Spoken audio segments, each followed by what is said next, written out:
I'm Louis from Key Largo Shutters, and this customer moved into her new build house around about 10 weeks ago.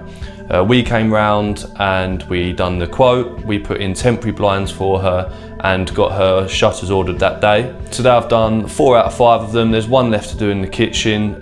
Customers upstairs enjoying the ones that I've already done upstairs now, so yeah, she's really happy with them, which is great. The problem with new builds is that they can be quite busy with builders, especially if there's other phases being built.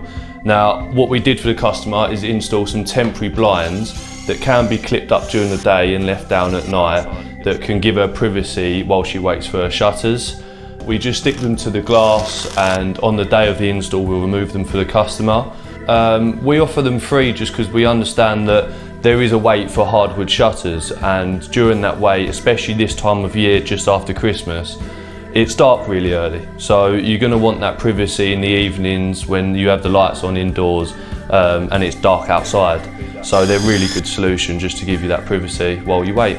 So if you have a funny shaped window, any triangles, any circles, really simple, they're paper and they're sticky at the top, so we'll just cut the temporary blind to the shape of the window. So we've done shutters upstairs and then shutters downstairs all on the front of the property. What we've done here, once again being a new build and having a lot of foot traffic, is put a clear view split in them, which means you can shut the bottom half separate to the top. That gives you privacy when you're sitting at your dining table or sitting on your couch watching TV, but you can still keep the top open to let loads of light flooding through. They're also really good at insulating the house. They create a really nice air gap in between the window and the shutter, which stops that cold air coming through, but also stops the warmth from the radiators going straight out of the window as well from the inside.